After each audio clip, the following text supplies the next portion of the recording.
The Shadow of the Wind, Chapter 1. Let's go. Secret's worth depends on the people from whom it must be kept. My first thought on waking was to tell my best friend about the cemetery of forgotten books. Thomas Aquila was a classmate who devoted his free time and his talent to the invention of wonderfully ingenious but bizarre contraptions, such as the aerostatic dart. I got it out. Or the dynamo spinning top. I pictured us both, equipped with torches and compasses, uncovering the mysteries of those bibliographic catacombs. Who better than Thomas to share my secret? Then, remembering my promise, I decided that circumstances advised me to adopt what in detective novels is termed a different modus operandi. At noon, I approached my father to quiz him about the book and about Julian Carax, both of which must be famous, I assumed. My plan was to get my hands on the complete works and read them all by the end of the week. To my surprise, I discovered that my father, a natural-born librarian and a walking lexicon of publishers, catalogues, and oddities, had never heard of The Shadow of the Wind or Julian Carax. Intrigued, he examined the printing history on the back of the title page for clues.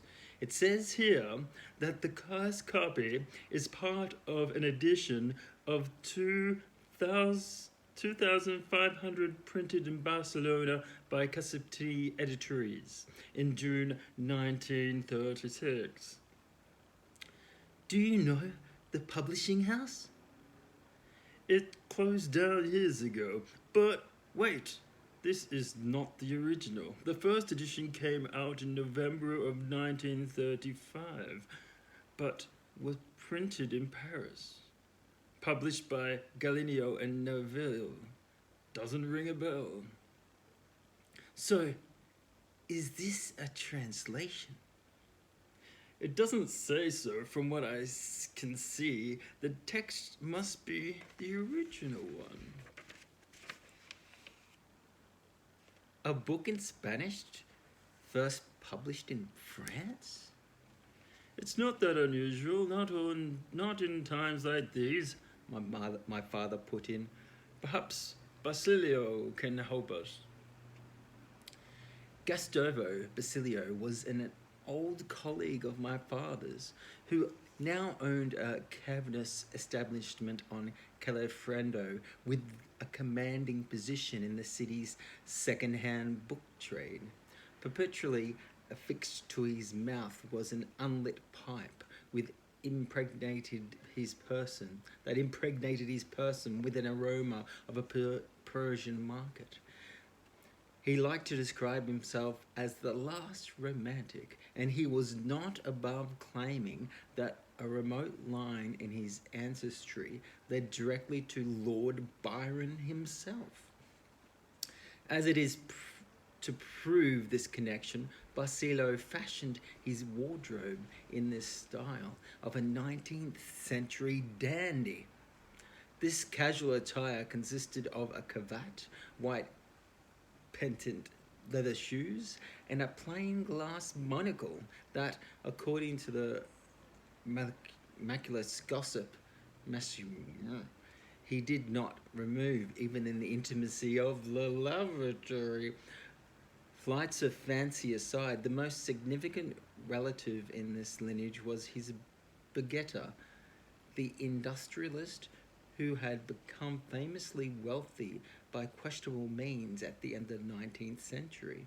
According to my father, Gustavo Basilio was, technically speaking, loaded, and his palatial bookshop was more of a passion than a business. He loved books unreservedly, and although he denied this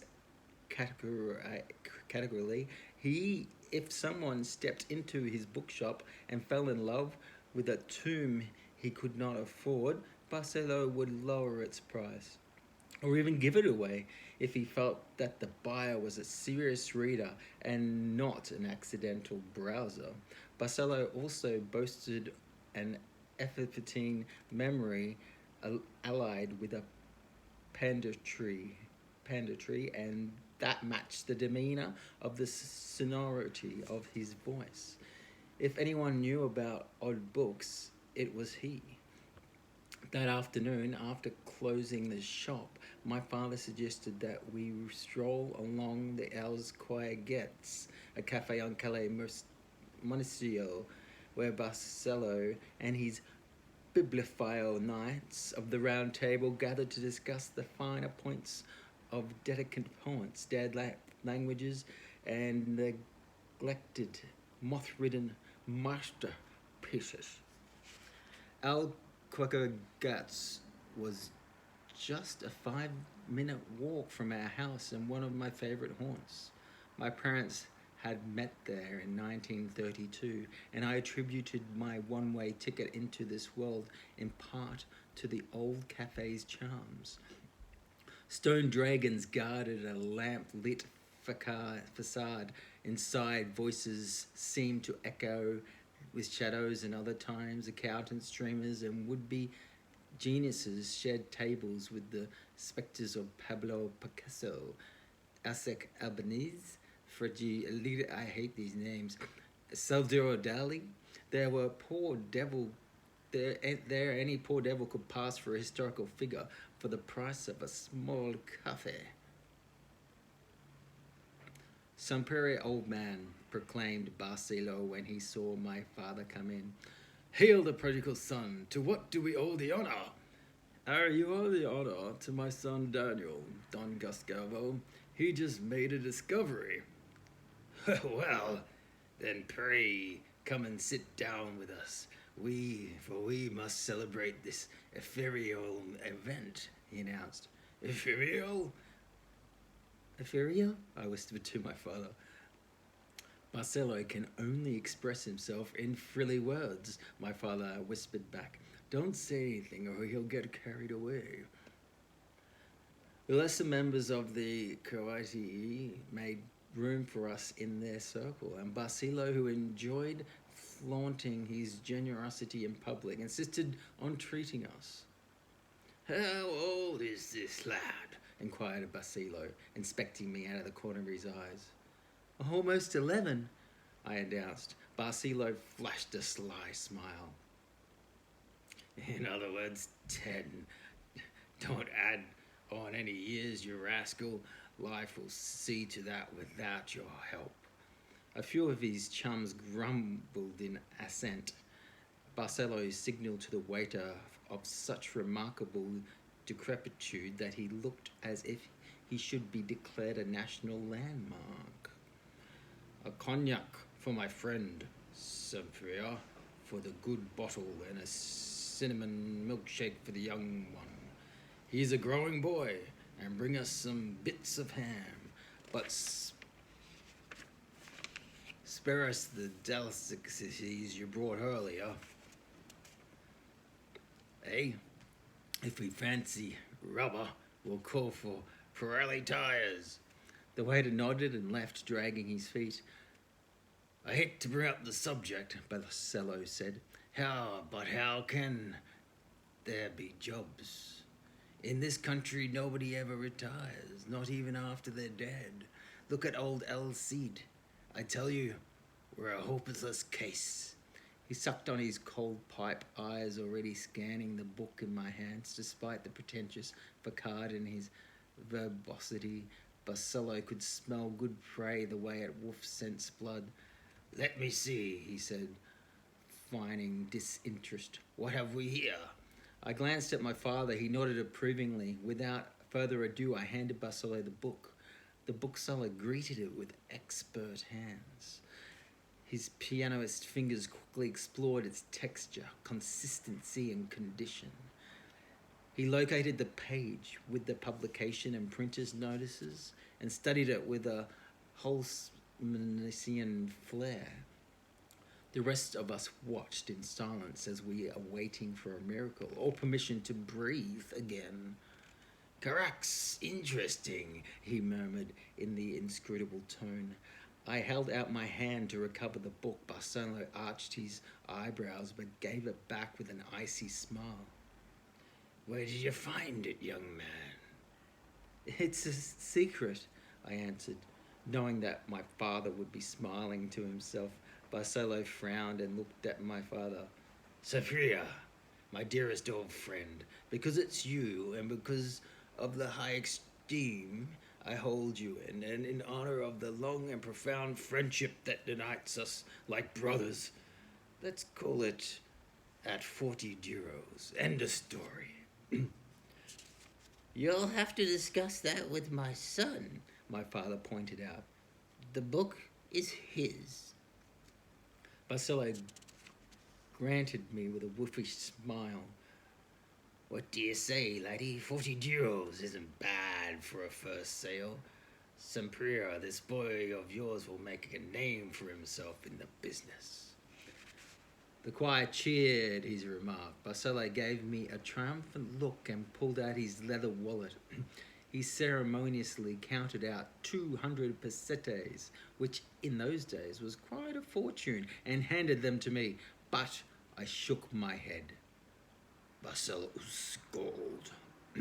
Dear boy, greed is most certainly an ugly, not to say mortal sin. Be sensible. Call me crazy, but I'll raise that to 60 duros and you can open a retirement fund. At your age, you must start thinking of the future. I shook my head again. Barcelo shot a poisonous look at my father through his monocle. Don't look at me, said my father. I am only here as an escort. Barcelo sighed and peered at me closely. Let's see, Junior. What is it you want? What I want is to know who Julian Carax is and where I can find other books he's written. Barcelo chuckled and pocketed his wallet, reconsidering his adversary. Goodness, a scholar. Sampere, what do you feed the boy on? The bookseller leaned towards me confidently, and for a second I thought he betrayed a look of respect that had not been there a few moments earlier. We'll make a deal, he said. Tomorrow, Sunday in the afternoon, drop by the Atelier Library and ask for me.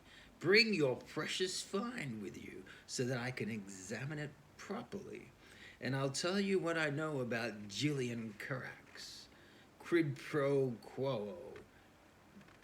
Quid quo what? Latin, young man. There's no such thing as a dead language, only dormant minds. Paraphrasing, it means that you can't get something for nothing, but since I like you, I'm going to do it as a favor. The man's oratory could kill flies in midair, but I suspected that if I wanted to find anything about Julian Carax, I'd be well advised to stay on good terms with him. I offered my most saintly smile in delight at his Latin outpourings. Remember tomorrow in the Alterino, pronounced the bookseller.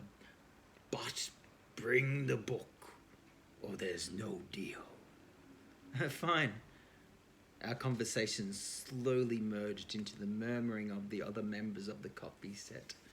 The discussion turned to some documents found in the basement of El Estoril that hinted at a possibility that Don Miguel de Cavetes had in fact been the nom de plume of a large, hairy lady of letters of Toledo. Barcelo seemed distracted, not tempted to claim his share in the debate. He remained quiet, observing me from his fake monocle and masked smile. Or perhaps he was only looking at the book I held in my hand.